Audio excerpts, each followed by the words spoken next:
అలసిన వాణిని ఊరడించు మాటలు. సహోదరుడు భక్తసింగ్ గారి యొక్క పరిచర్య నుండి అనుదిన ధ్యానములు. ఈ దిన భాగము డిసెంబర్ 28 చదువుచున్నాను. ప్రభువా, నేనేమి చేయవలెను?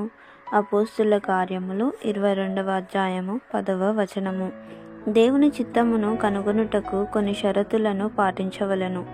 నీ చిత్తమును చేయుటకు నాకు బోధించుము అన్నది మొదటి షరతు.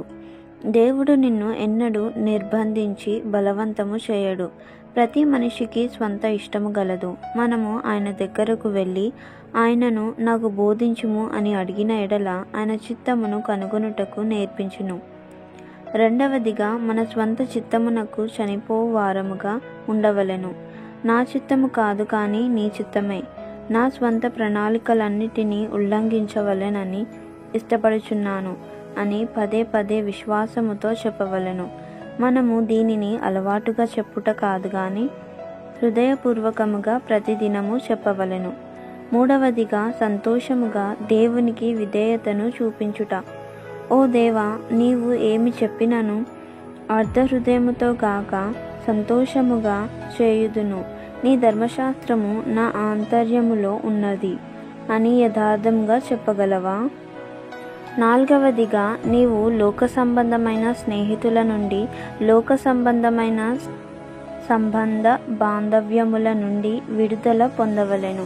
ప్రభువా, నిన్ను దుఃఖపెట్టునవి ఏమైనను నా హృదయంలోనున్నవా అని దిన ఆరంభములోనే అడగవలెను. అప్పుడే నీవు ఏది మంచిదో అది సంపూర్ణమైన అంగీకారమైన దేవుని చిత్తమని నిరూపించగలవు. దేవుడు ఇచ్చు ఉత్తమమైన దాని కొరకు వేచి ఉండవలెను. చాలామంది విశ్వాసులు ధనమునకు ప్రాధాన్యతనిచ్చుదురు. వారు అమ్మాయి నల్లగా, పొట్టిగా, లావుగా ఉన్నదాయని చూడరు గాని ఆమె తల్లిదండ్రులు 20,000 రూపాయలు ఇచ్చినచో వారి కుమారునికి ఆమె శ్రేష్టమైనది. ఫలితముగా తల్లిదండ్రులు దేవుని చిత్తము ద్వారా గాక లోకానుసారమైన లాభముల ద్వారా నడిపించబడుట వలన చాలామంది ఆడపిల్లలు మానసిక ఒత్తిడులకు గురి అగుచున్నారు. సామెతలు 3వ అధ్యాయము 5వ వచనంలో నీ పూర్ణ హృదయముతో యెహోవా యందు నమ్మకముంచుము అను 5వ షరతు గలదు. అప్పుడు నీ మనవి నెరవేరును. విశ్వాసము లేకుండా దేవుని చిత్తమును కనుగొనలేము. నీ స్వంత జ్ఞానమును ఆధారం చేసుకొనవద్దు. ఆరవదిగా, నీ ప్రవర్తన అంతటి అందు ఆయన అధికారమునకు ఒప్పుకొనుము అను షరతు సామెతలు 3వ అధ్యాయము 6వ వచనంలో గలదు. ప్రతి విషయమును, సమస్యను దేవుని యొద్దకు అప్పుడప్పుడు కాదు గాని ప్రతి దినము తీసుకుని వెళ్ళవలెను. ప్రతి చిన్నదాని కొరకు ప్రార్థన చేయవలెను. 7వ షరతు యెషయా 30వ అధ్యాయము 21 వచనములో చూచెదము. ఇదే త్రోవ, దీనిలో నడువుడి. ప్రభువు ఇచ్చు సమయోచితమైన హెచ్చరికను లక్ష్యపెట్టుము.